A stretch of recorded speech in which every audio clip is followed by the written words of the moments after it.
Doctor Gangaram सिंगोरिया ने press conference में बताया पलायन रोकने के उपाय उच्च अधिकारी एवं राजनीतिक लोगों द्वारा उत्पन्न की जाती है बाधाएं। सेंधवा समाज सेवी डॉक्टर गंगाराम सिंगोरिया द्वारा अग्रवाल मिडवे पर प्रेस कॉन्फ्रेंस कर सेंधवा क्षेत्र में हो रहे पलायन पर पत्रकारों से बात की। उन्होंने बताया कि सेंधवा में कभी 100 से अधिक जिनिंग फैक्ट्रियां जो आज गिनती की रह गई है।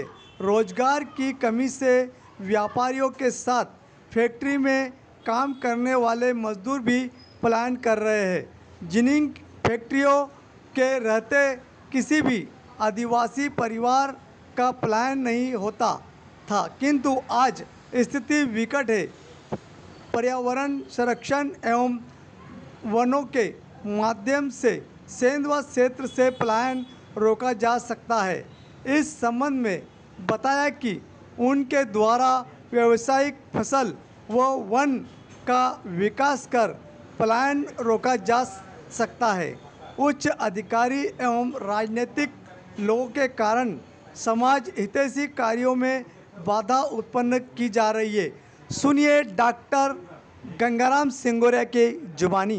क्या कि मैं काम कर रहा हूँ लोगों के लिए, समाज के लिए, देश के लिए। तो विधानसभा क्षेत्र सेंधवा में यहाँ जो विकास होना चाहिए वो है ही नहीं। जो मतलब शिक्षा, स्वास्थ्य, रोजगार, यहाँ 70% लोग पलायन कर रहे हैं। तो क्या सिर्फ आदिवासी लोग पलायन कर रहे हैं? यहाँ आज से 25 साल पहले 120 से अधिक फैक्ट्रियाँ थी जो महाराष्ट्र पलायन कर गई। उनके साथ साथ सबका पलायन हुआ और आज से अगले 25 साल बाद यही स्थिति हुई तो यहाँ और पलायन हो जाएगा। तो इसको बचाने के लिए और उसको सुधारने के लिए कोई कर रहा है क्या? कोई आगे आ रहा है? कोई जनप्रतिनिधि कर रहा है क्या? नहीं कर रहा। तो इसी को लेके मैं दबाव भी बनाना चाह रहा हूँ शासन के प्रति कि ऐसे व्यक्ति को चुने या ऐसे व्यक्ति को बनाए जिससे यहाँ का उन्नति हो। और मैं इस सब हल दे रहे हैं कि पलायन रुक रहा है, पलायन कैसे रोके, मैं उसका हल दे रहा हूँ। हर आदिवासी परिवार को 1 से 2 लाख रुपए प्रति साल एक्स्ट्रा आमदनी इसके अलावा देने की बात कर रहा हूँ मैं। यहाँ पे पहले भारतीय जनता पार्टी के विधायक भी रह चुके हैं, तो वर्तमान में कांग्रेस में हाल ही नहीं रुका। आप कैसे रोकेंगे, क्या आपके पास? तो मेरे पास मैंने गवर्नमेंट को एक प्रोजेक्ट दिया मेडिसिनल प्लांट्स का।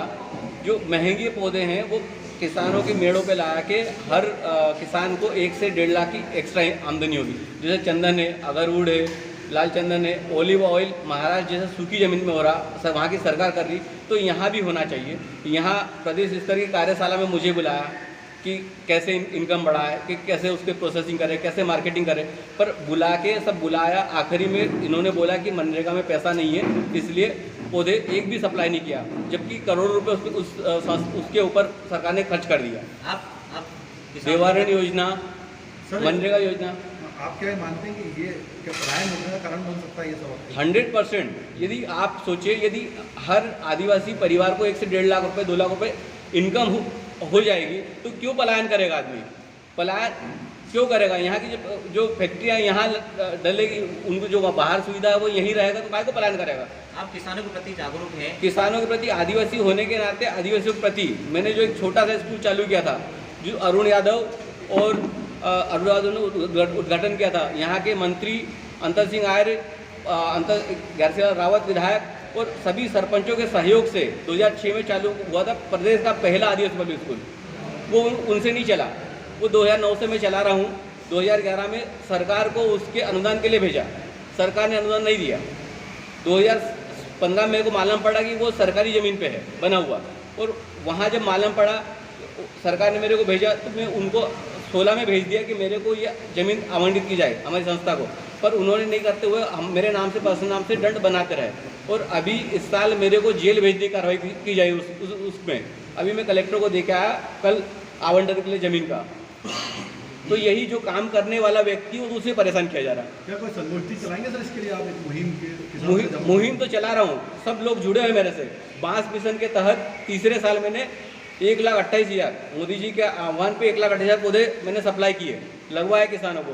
तो ये बांस मिशन उनको लगा, सरकार को लगा कि मैंने कोई झूठ बोला, तो 6 SDO बाहर से बुलाए, पूरे बाहर से और जांच करवाई 5-7 दिन तक, 58,000 पौधे जीवित पाया गया, वो 4 महीने बाद जांच करने के बाद। पर उनका जो करीब 28 लाख पैसा होता है उसमें से उन किसानों का खाते में डाल दिए और मेरे को सिर्फ 8 लाख मिले। तीसरे साल मैंने जनपद में दिए 22 लाख के पौधे, सेंधवा और निवाली में 1 रुपया नहीं मिला। अभी फिर करिए, अभी 1.5 से 2 लाख मेडिसिनल प्लांट्स तैयार किए, ये मनरेगा और देवानी योजना में देने के लिए प्रदेश ने योजना बनाई, और अभी बोल रहे हैं पैसा नहीं है इसलिए एक पौधा नहीं लाएगा। तो कैसे उन्नति होगी, कैसे उद्धार होगा? आपका कहना है कि शासन प्रशासन किसानों के हित की कोई काम नहीं कर रहे। योजना बनाते हैं, उस पर अमल नहीं करते हैं। योजना बनती है और अगली योजना भूल जाते हैं और उसी को नाम चेंज हो जाता है। आप किसानों की इस तरह से मदद करेंगे? तो मैं वही बोल रहा हूँ कि किसानों को मतलब मेडिसिनल प्लांट्स और अन्य जो महंगे पौधे हैं, जो खाली ज़मीन है, जो पानी की आवश्यकता नहीं हो वैसी, और जो पानी लगेगा वहाँ वैसे अलग अलग जो चीज़ें हैं, मतलब हम विश्व को आयुर्वेद की जो दवाइयाँ नहीं विलुप्त हो रही है वो उपलब्ध करवाएंगे। सर, कांग्रेस से भी आपने पिछली बार भी टिकट मांगा था, उसके पहले भी मांगा था, तो क्या इस बार राजनीति में जाने का कोई? राजनीति मतलब मेरा राजनीति में 2017 में आने का भी यही मतलब था कि मैं कुछ करूं, क्योंकि मैं ऐसा करूंगा तो ये उन्नति होगी, इसीलिए मैंने करा। पर ये 17 में टिकट नहीं मिला, 13 में टिकट नहीं मिला। तो यदि मेरे जीवन का उद्देश्य है कि यहाँ का पलायन, यहाँ का आदिवासी उत्थान हो, हर एक को शिक्षा मिले, स्वास्थ्य और रोजगार मिले, उसी क्षेत्र में काम किया मैं। तो मैं सोच रहा हूँ कि यदि मैं राजनीति में आता हूँ तो इस 5 साल में मैं ऐसा विकास कर दूँ जो मेरे जीवन में नहीं कर पाऊँ। मेरा यही उद्देश्य और मैं इसीलिए राजनीति में आना चाहता था।